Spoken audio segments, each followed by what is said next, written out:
Pertamanya, terima kasih kepada Yang Berhormat yang telah menjelaskan bahawa apa yang telah dimeterai dengan pihak Indonesia itu bukan satu perjanjian yang komprehensif. Ada banyak caveat.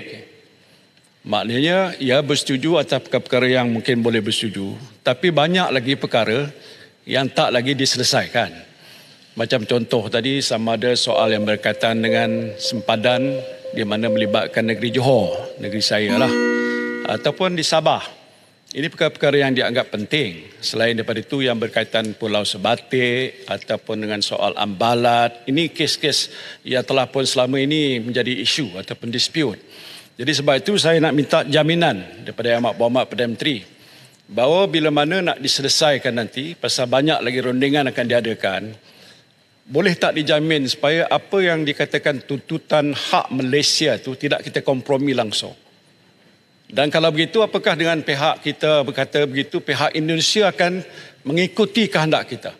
Pasal selama ini pun tuntutan yang kita dibuat ni bertindih, pihak Indonesia tak bersetuju langsung.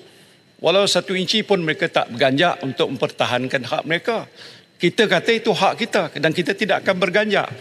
Jadi soalan saya, sama ada jaminan untuk pastikan, mana ada lagi proses rundingan yang saya kira mungkin tidak akan selesai cepat, bahawa itu tidak akan berlaku. Dan keduanya, sama ada bila mana perjanjian itu nak dimeterai akhirnya nanti yang agak komprehensif, yang merangkupi semua perkara itu, rakyat akan diberikan peluang untuk melihat sendiri.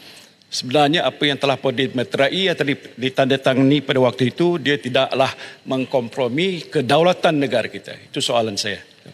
Yang ditanya itu ialah keperluan satu perjanjian komprehensif. Saya setuju. Jaminan bahawa tidak akan dikorbankan kepentingan kedaulatan negara. Itu memang pendirian kita.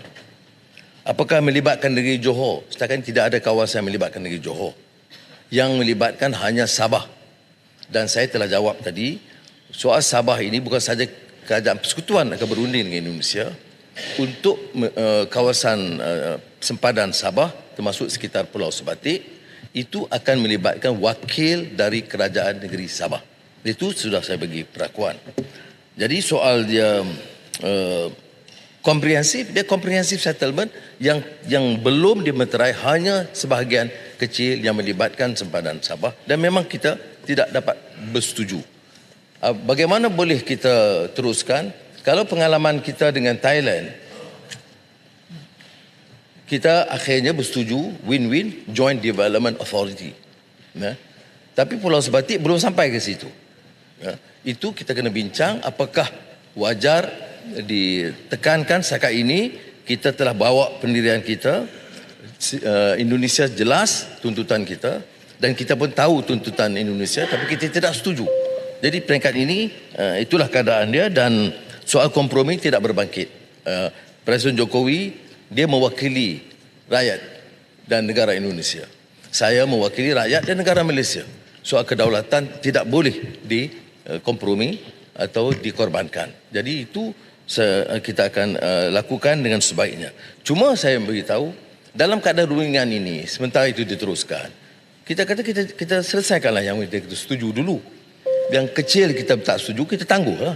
Tapi muktamad pendirian kita adalah tidak mungkin kita korbankan 1 inci pun tanah negara kita.